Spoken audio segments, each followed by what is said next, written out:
¿Qué tal, alumnas y alumnos? Gusto en saludarles. Nos encontramos aquí nuevamente para continuar con el conocimiento del recurso de casación en la forma y por lo tanto conocer además de su tramitación y el fallo del recurso. Eso es lo que a nosotros nos corresponde ver en esta oportunidad. Ya hemos analizado en las clases anteriores no solamente el recurso de casación en la forma, sino también la comparación que se puede obtener a partir de las características del recurso de casación en el fondo. E insistimos que existe una similitud entre ambas, que son recursos de nulidad. Afectan a aspectos que son propios del proceso. Uno en particular de aspectos meramente formales y otros por la aplicación de la ley que resuelve el fondo del asunto. Vimos también las resoluciones contra las cuales es susceptible este recurso y las causales por las cuales se interpone el recurso de casación en la forma. Hecho lo anterior, lo que corresponde en esta oportunidad es hacer una revisión en cuanto a la tramitación del recurso de casación en la forma y también las formalidades del escrito, entre otros. Primero retomemos en cuanto a los plazos para deducir el recurso de casación en la forma. Debemos entender que el recurso de casación en la forma procede contra sentencias definitivas y sentencias interlocutorias que ponen término a juicio a ser imposible su continuación en términos generales. Para distinguir esto, los plazos, tenemos que entonces atender en contra de qué resolución se interpone el recurso de casación en la forma. Primero, tenemos que el recurso se interpone en contra de una sentencia pronunciada en primera instancia. Conforme al artículo 770, el plazo para deducir el recurso de casación en la forma es el plazo que se tiene para deducir el recurso de apelación. Es más, si se interpone también el recurso de apelación, tanto el recurso de casación en la forma como el recurso de apelación se deben deducir conjuntamente con este. Por eso es relevante a la hora de determinar el plazo para interponer recurso de casación en la forma contra una sentencia de primera instancia, es determinar el plazo con el que se debe deducir el recurso de apelación, puesto que este va a variar de acuerdo a la naturaleza de los procedimientos. Ahora, si bien la ley tampoco indica la forma en que deben ir interpuestos, puesto que señala que es conjuntamente, por una cuestión lógica, debería ir primero lo que es el recurso de que persigue la nulidad de la resolución y después el que persigue la enmienda. No es una opinión que se comparte de manera íntegra y unánime, sino que hay en algunos casos se ha sostenido que esto afectará la admisibilidad del recurso de casación en la forma. Si el recurso se deduce contra una sentencia pronunciada en segunda instancia, debemos tener en cuenta que el recurso de casación en la forma que contra una sentencia que no sea de primera instancia, es decir, única o segunda, salvo casos que la ley señale especialmente lo contrario, el plazo es dentro de los 15 días siguientes a la notificación de la sentencia contra la cual se recurre. Si procede la interposición de recurso de casación en el fondo, al igual que lo que sucede con el recurso de apelación, deben deducirse en el mismo escrito sin que este plazo sea alterado o lo afecte la tabla de emplazamiento. En tercer lugar, como plazo especial, según el artículo 791 del Código de Procedimiento Civil, en contra de una sentencia dictada en un juicio de mínima cuantía, el plazo, según dicho artículo, es de 5 días. Así las cosas, ahora lo que nos corresponde revisar es la preparación del recurso de casación en la forma. Como concepto debemos entender la preparación del recurso de casación en la forma como la exigencia que impone la ley para invocar determinadas causales del recurso de casación en la forma, que se traduce en el reclamo que debe haber efectuado la parte que lo entabla por todos los medios que establece la ley, invocando este vicio y por lo tanto que ese vicio le genere perjuicio, pero esto debe ejercerse en todos los grados que la ley establece para poder impugnarlo, y en consecuencia eso generará que, de no prosperar esa alegación, se pueda deducir recurso de casación en la forma respectiva, puesto que se ha preparado la causal conforme a lo dispone el artículo 769 del Código de Procedimiento Civil. ¿Cómo se prepara el recurso de casación en la forma? Primero, se debe haber reclamado previamente el vicio que constituye la causal por todos eh, los medios que franquea la ley. pero debe entenderse que el vicio que se reclama debe ser constitutivo de causal de recurso de casación en la forma y no otro. Recuerden que lo que estamos apuntando acá es la preparación del recurso de casación en la forma. Segundo, que el reclamo del vicio se haya verificado ejerciendo oportunamente en todos sus grados los recursos establecidos en la ley. En este caso, la expresión recurso debe entenderse no solamente a lo que estamos estudiando en esta oportunidad, sino que todo medio o facultad de impugnación que le otorga la ley a la parte y que apunta a reclamar este vicio que le genera perjuicio y a fin de perseguir su nulidad. Este aspecto es muy importante, puesto de no ejercerse los mecanismos puede ser la situación que el vicio se convalide y eso en su efecto va a generar, si deduzco el recurso de casación en la forma, que no habré preparado la causal. Ahora recordemos, esto aparecerá a simple vista que es un requisito de admisibilidad del recurso, pero en la práctica esto no sucede en virtud de las propias disposiciones que se refieren al examen de admisibilidad en el tribunal acudido ad quem no lo contemplan y por lo tanto debemos entender que esto incidirá finalmente en el fondo de la acción deducida. No habiéndose preparado el recurso, finalmente lo que va a suceder es que no va a prosperar la causa que se invoca del recurso de casación en la forma. En tercer lugar, que la reclamación del vicio debe ser efectuada por la parte que interpone el recurso de casación en la forma. Claramente el vicio tiene que afectar a la parte y ésta debe invocar el perjuicio que le irroga este vicio de nulidad. ¿En qué casos no es necesario preparar el recurso? Tenemos que señalar que, a diferencia de algunos casos del recurso de casación en la forma que requieren la preparación, hay otros que necesariamente y por su naturaleza no lo requieren. ¿Qué casos se dan? Primero, cuando la ley no admite recurso alguno contra la resolución que se haya causado el vicio. Segundo, cuando la falta haya tenido lugar en el pronunciamiento de la sentencia misma que se trata de casar, no hay otro medio para poder alegarla. Tercero, cuando la falta haya llegado al conocimiento de la parte después de pronunciada la sentencia. En ese caso se podrán deducir si es que es procedente, estando firme una sentencia, un recurso de revisión, que es lo que veremos más adelante. Cuarto, cuando el recurso de casación se interpusiera en contra de la sentencia de segunda instancia por otra petita, decisiones contradictorias y cosas juzgadas, aun cuando ella haga suyo esos vicios que se encontraran contenidos en fallo de primera instancia. Por lo tanto, en los demás casos, y aun cuando en el de segunda los hiciere suyos, tendrá que prepararse necesariamente el recurso. Por lo tanto, solamente cuando la sentencia eh, se deduce un recurso de casación en la forma por ultra petita, decisiones contradictorias y cosas juzgadas, aun cuando se haya hecho suyos los vicios que tenía ya la sentencia de primera instancia. Habíamos adelantado que la sanción por no preparar el recurso y que si bien el artículo 769 señala que es un requisito indispensable para su admisibilidad, en realidad no es un examen que hacen los tribunales acudidos cuando se deduce el recurso, según el artículo 778-781, puesto que solamente se refiere al examen de admisibilidad del artículo 776, que no contempla como requisito examinar la preparación del recurso, y por lo tanto debemos entender que este es un aspecto de fondo y ahí va a incidir si es que hubo alguna preparación o no de la causal que invoca como recurso de casación en la forma. ¿Cómo se interpone el recurso?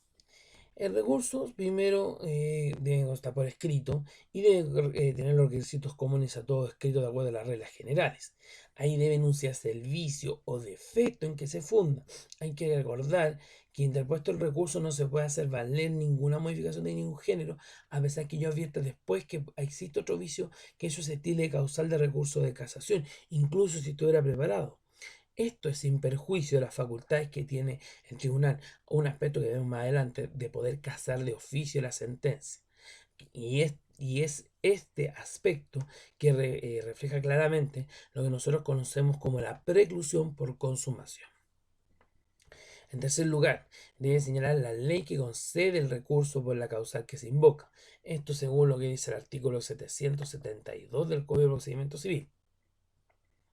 Además de señalar la ley que invoca, debe relacionar en concreto con la infracción, debe relacionar con los hechos que inciden o los fundamentos que constituyen la existencia de esta causal. En cuarto lugar, el recurso debe ser patrocinado por un abogado habilitado que no sea procurador del número. Y en quinto lugar, debe señalar la manera como ha preparado el recurso. De ser así, o bien las razones por las cuales no es necesario prepararlo. Aunque recordemos que esto no es un requisito de examen de admisibilidad, pero sí incidirá en el fondo del asunto, que es un aspecto muy relevante que tenemos que tener en cuenta a la hora de interponer el recurso de casación en la forma. ¿Cuál es el efecto de la concesión del recurso en el cumplimiento del fallo, que es objeto del recurso de casación en la forma? Tenemos que analizar primero los efectos los cuales produce el recurso en términos generales y obviamente la existencia de excepciones a propósito del efecto que produce la interposición de recurso de casación en la forma. Primero, debemos contemplar que la regla general, según el artículo 773, es aplicable tanto al recurso de casación en la forma como en el fondo. Y esta disposición dice que en principio no suspende la ejecución de la sentencia, por lo que recurrir a esta sentencia puede exigirse el cumplimiento ante el tribunal acuo. Sin embargo, como todo en el derecho existe excepciones y no escapa a esa regla esta disposición. El mismo artículo dispone que hay dos casos de excepción a la regla general antes señalada, pues se suspenderá la ejecución cuando su cumplimiento haga imposible llevar a efecto la que se dicte y se acoge el recurso. Es decir, si el recurso de casación en la forma llega a ser acogido y estando la causa pendiente de cumplimiento, esto haría imposible modificar o alterar lo decidido o lo ejecutado de acogerse el recurso de casación en la forma. Apunta a una suspensión en los casos en que sea imposible el cumplimiento, dadas las situaciones jurídicas tan trascendentes que es imposible dejarlas sin efecto. Y ahí da dos ejemplos la disposición, como por ejemplo la declaración de nulidad de matrimonio o la que permita la de un menor, el efecto que traería una resolución que rechaza una nulidad de matrimonio y después que por un recurso de casación en la forma o en el fondo, sea el caso, se acoja la nulidad, el efecto que produce y las consecuencias que trae de acuerdo a la creación de situaciones jurídicas. Sin perjuicio de lo anterior, a su vez tenemos una contraexcepción a esta situación y es la que señala que la parte vencida, pese a que se puede velar por el cumplimiento de lo resuelto tanto pendiente de recurso, podrá solicitar la suspensión del cumplimiento mientras el beneficiado con la sentencia que es impugnada no rinda una fianza de resultas por parte de la vencedora. Esa es una petición que se formula presentando el recurso simultáneamente con una petición por separado pidiendo la fianza de resulta, hecho que va a generar un cuaderno separado para el efecto de determinar su monto, en qué forma se ofrece un fiador y la constitución de la referida fianza, por lo que su rol finalmente es una garantía efectiva en caso que se esté cumpliendo la sentencia y esté pendiente recurso en cuanto a los resultados que éste tenga. Por eso se llama fianza de resulta, apunta al resultado. Por lo tanto, habiéndose generado una situación en que se acogiera el recurso de casación en la forma, estando pendiente el cumplimiento de la apelación, cualquier perjuicio que ello generare, haré valer la fianza que se constituye conforme a la exigencia y los requisitos de la fianza, y además por el mandato que da el artículo 773 del Código de Procedimiento Civil. Con todo, con todo, este artículo es bastante complejo. Dice que frente a esta situación, el artículo 773 señala que hay situaciones que ante todo no hay derecho a solicitar esta defensa resuelta. Y esto ocurre en los siguientes casos. Primero se trata de quien se trate que solicites el demandado. Segundo, que el recurso de casación en la forma se deduce en contra de la sentencia definitiva.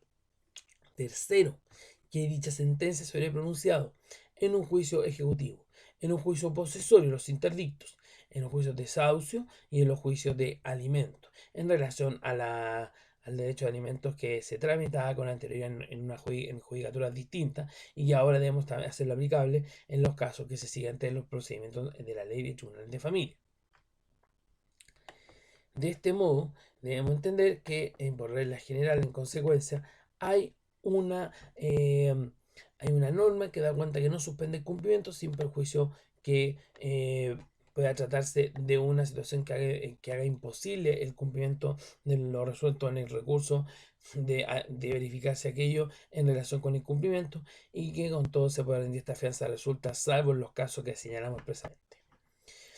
Procedamos a ver ahora la tramitación de recurso de casación en la forma. Debemos distinguir para aquello, primero, la tramitación que se hace entre el tribunal acuo y finalmente el tribunal aquem, que es el que conoce finalmente el fondo del asunto. Primer término, ante el tribunal acuo se hace interpuesto el recurso, se hace un examen de admisibilidad. Y esto está contemplado en el artículo 776 del Código de Procedimiento Civil, que se limita a dos aspectos. Primero, que el recurso esté interpuesto dentro del plazo y además que esté patrocinado por un abogado habilitado. Esto facilita el examen de admisibilidad y la interposición del recurso para darle tramitación. En caso que por estos aspectos se declare inadmisible, cabe un recurso de reposición basado en error de hecho y dentro de tercero día, conforme al artículo 778, inciso segundo, del Código de Procedimiento Civil. Si se declara admisible, tenemos que el recurso se tiene por interpuesto y se eleva el antecedente. Pero aquí tenemos que hacer la distinción nuevamente. Primero, en los casos en los cuales se aplique la ley de tramitación electrónica, lo que va a ocurrir es que se va a generar un cuaderno electrónico separado para elevarle los antecedentes, para que se conozca por el ACKEM el recurso de casación en la forma, mientras se va a disponer el cumplimiento de lo resuelto ante el tribunal acuo.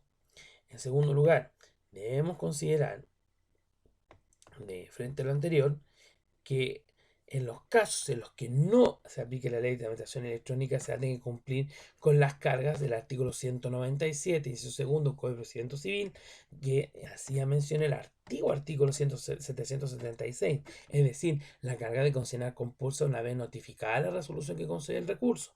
De lo contrario, se declarará la deserción de este y ahí tenemos que remitirnos a lo que vimos a propósito en el recurso de apelación. Por otro lado, existía otro artículo hoy derogado, que es el antiguo artículo 777 del Código de Procedimiento Civil, en la que establece los casos que era necesario costear el franqueo, el envío del proceso, y de no hacerlo, se podrá pedir por la parte vencedora que se le aperciba para ello bajo sanción de tener por no presentar el recurso, que es más bien una situación también extraordinaria de deserción del recurso de casación en la forma. Hecho lo anterior, tenemos entonces que una vez se efectúa confesión hasta con compulsa de base los antecedentes, esto ingresa al tribunal AQUEM y su tramitación se inicia en el tribunal AQUEM con el certificado de ingreso que hace el secretario de los antecedentes electrónicos o físicos, de los cuales se le asigna un rol respectivo. Claramente, aquí también tenemos una remisión en cuanto a la comparecencia y el examen de admisibilidad en relación con las causas a las cuales no se aplica la ley de tramitación electrónica, lo que habíamos señalado en los artículos 200, 201 y 202 del Código de Procedimiento Civil. Por el contrario, en relación con la ley de tramitación electrónica, solo se refiere al plazo del artículo 200 en relación con la admisibilidad del recurso de casación ante el tribunal AQUEM y que queda limitado solamente a la certificación de ingreso y la asignación del rol. Recuerden que ya la comparecencia no está regulada en este tipo de procedimientos, en estos recursos, aplicándose la ley de tramitación electrónica. Así las cosas, tenemos entonces ya la declaración de admisibilidad e inadmisibilidad, en la que el examen ante el tribunal queda distinto al que teníamos a propósito del recurso de casación en la forma ante el tribunal acuo. Aquí lo que se examina, según lo dispone el artículo 781, es si la sentencia objeto del recurso es aquellas contra las cuales lo concede la ley, si ha sido interpuesto en todo el tiempo, si ha sido patrocinado por abogado habilitado y si se menciona expresamente el vicio o defecto en que se funda y la ley que concede el recurso para la causa que se invoca. Esto según el artículo 781 del Código de Procedimiento Civil, y que debemos entender este último que es muy parecido a los fundamentos de hecho y de derecho que debe tener un recurso de casación, en particular los fundamentos de derecho. ¿Qué pasa y qué puede resultar del examen de admisibilidad que hemos señalado precedentemente? Primero, el recurso cumple con todos sus requisitos. Si cumple con todos sus requisitos, se declara admisible y se ordenan traer los autos en relación para conocer del recurso de casación en la forma. En segundo lugar, si el recurso no cumple con todos los requisitos, se va a declarar inadmisible por resolución fundada y contempla la posibilidad de presentar reposición dentro del tercero día. En tercer lugar, puede que el recurso, si bien no cumple con los requisitos para su admisibilidad, pero el tribunal ADQUEM estima una posible casación de oficio, va a declarar inadmisible el recurso de casación en la forma, pero, pese a aquello, ordena traerlo a otro en relación para conocer esta posible casación de oficio. De acuerdo con lo expuesto precedentemente, tenemos que también hacer una mención a la comparecencia de las partes. La comparecencia de las partes era relevante en los casos que las causas no rige la ley de tramitación electrónica, puesto que esta carga se eliminó con la nueva ley de tramitación electrónica, por lo que hay que remitirse ya a las diferencias y aspectos que estudiamos en su oportunidad.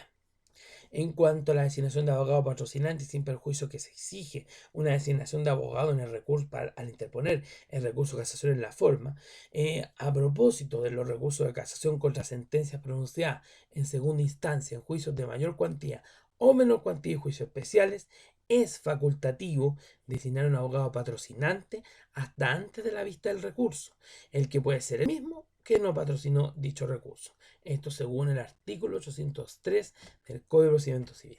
Además, se pueden consignar en el escrito, destinado al efecto, observaciones que estimen pertinentes las partes antes de fallar el recurso, según lo dispone y lo permite el artículo 783. ¿Qué más tenemos que hacer referencia en cuanto a la tramitación en tribunal? Que en relación con la prueba que se admita en respecto al recurso. Si la causal alegada en el recurso requiere de prueba, se adviene un término que no exceda de 30 días. Esto lo dispone el artículo 799 y 807 del Código de Procedimiento Civil. En el caso del recurso de casación, en el fondo, la regla general es que no se puedan admitir ni decretar de oficio pruebas de ninguna clase que tiendan a establecer o esclarecer hechos controvertidos en el juicio en que haya recaído la sentencia recurrida. Finalmente, a la vista del recurso, debemos también remitirnos a los estudiados en recursos de apelación en cuanto a la integración de las salas, la retardo o suspensión de la vista, el conocimiento de aquella y las decisiones que se adoptan en relación con el recurso de casación en la forma. Y la precisión sí que tenemos que hacer en este caso es que los alegatos se permiten 1 hora máximo los recursos de casación en la forma y 2 horas a propósito del recurso de casación en el fondo que se conoce ante la Corte Suprema. Revisado lo anterior, tenemos que ya explicar, para empezar a cerrar la materia de hoy, los modos de determinar el recurso de casación en la forma. Aquí nos tenemos que basar también, como ya habíamos señalado latamente en su oportunidad, lo que vimos en el recurso de apelación de los modos de determinar el recurso de casación en la forma. ¿Cuál va a ser el modo normal y formal? Es claramente el fallo del recurso que conozca del vicio que se ha invocado. Segundo, hay modos anormales también de ponerle término. La deserción en caso de no comparecer dentro del plazo o no consignar dinero para las compulsas o bien no franquear el envío del expediente en las causas en las cuales no rige la ley de tramitación electrónica. Segundo, la prescripción de recursos, institución también que se aplica a los casos en los cuales no rige la ley de tramitación electrónica. Tercero, el desistimiento del recurso y otros modos que colocan término al procedimiento y van más allá de colocar el término al recurso. Abandono del procedimiento, desistimiento de la demanda, avenimientos, transacciones, conciliación, etc.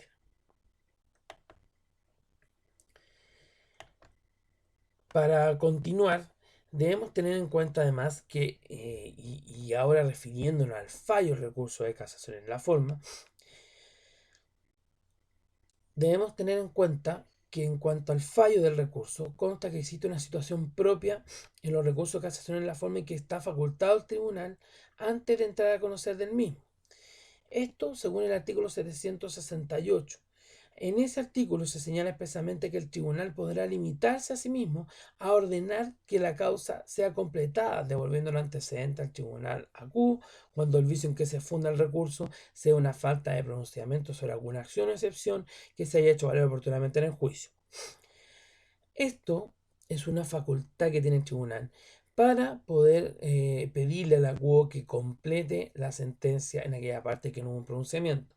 De alguna forma, con eso se entiende que el recurso de casación en la forma no sería la única vía para reparar derechamente el vicio causado, sino que aquí se refleja que con una complementación se logra subsanar ese vicio que es alegado. Obviamente que esto está ligado a la causal del numeral 5 del artículo 768 del Código de Procedimiento Civil, en las que bien o puede invalidar acogiendo el recurso o ejercer esta facultad antes de finalmente conocer el recurso y entrar en su fallo. ¿Qué pasa si se rechaza el recurso de casación en la forma? Lo que va a suceder es que se mantiene la resolución recurrida y no existen mayores complicaciones en cuanto a los efectos que se producen, sin perjuicio de los recursos que procedan contra la sentencia que ha fallado el recurso de casación en la forma. En tercer lugar, en cuanto a otras opciones que tiene el tribunal que se encuentra en el momento en que está por fallar y las que puede realizar también algunas de las siguientes acciones. Primero, en la de enviar el asunto nuevamente ante el tribunal para que se pronuncie sobre todas las acciones y excepciones que se hicieran valer, que ya hicimos referencia precedentemente. Segundo, casar de oficio la sentencia y fallar sobre el fondo del asunto. La sentencia a reemplazo que refleja este lado dinámico del recurso de casación en la forma que también hará las veces en esa oportunidad como recurso de enmienda. Y tercero, pronunciarse derechamente sobre el fondo de la acción deducida. En particular, para que el tribunal que conociendo el recurso decida acogerlo o rechazarlo, para los efectos del fallo del recurso va a tener que observar primero, analizar si la causal invocada es de aquellas que establece la ley. Segundo, si los hechos invocados constituyen la causal.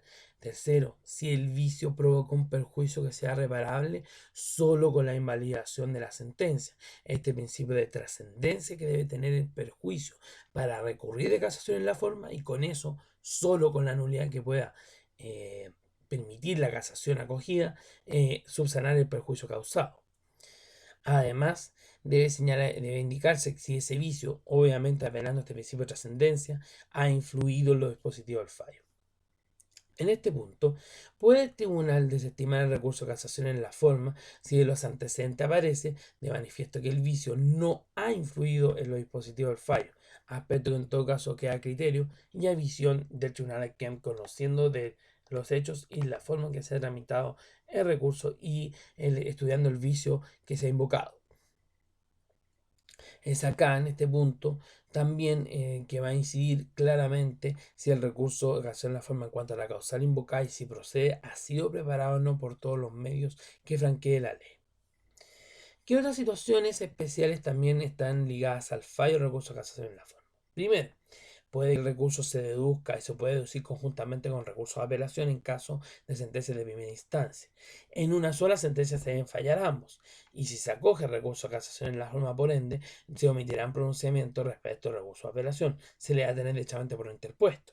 Por el contrario, en caso de rechazarse el recurso de casación en la forma, debe pronunciarse sobre el recurso de apelación.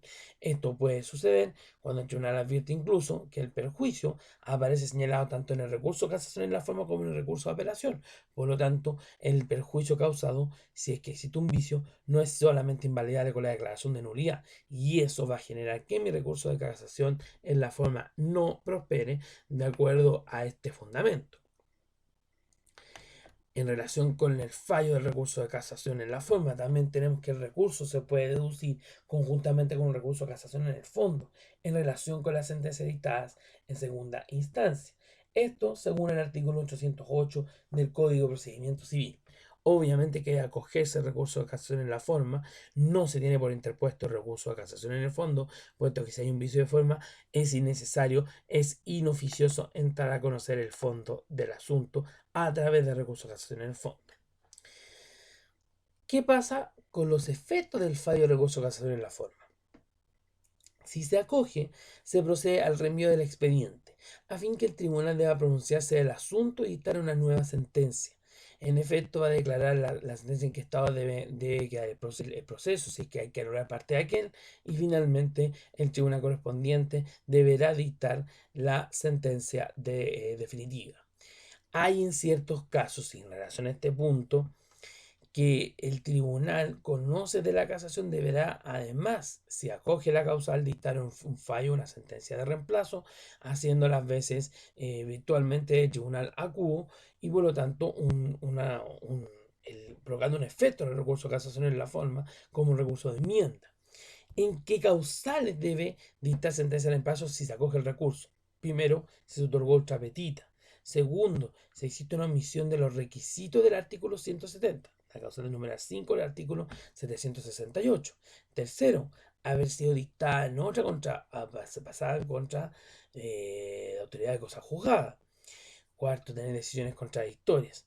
Esto también se aplica si es que se invalida por estas causales de oficio la sentencia conforme a lo ya latamente señalado.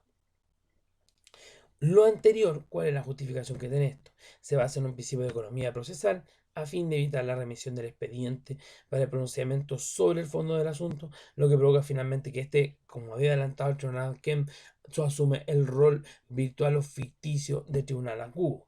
Esta ficción legal obviamente debe respetar la forma y las exigencias que da el Código de Procedimiento Civil para poder resolver respecto del tribunal acudo, que es lo que hacemos referencia acá, es el artículo 160 del Código de Procedimiento Civil, es decir, en cuanto a que la extensión de lo resuelto no debe ir más allá de lo que se ha discutido en el juicio, salvo las excepciones legales y reglas especiales en materia de competencia que vimos a propósito del recurso de apelación.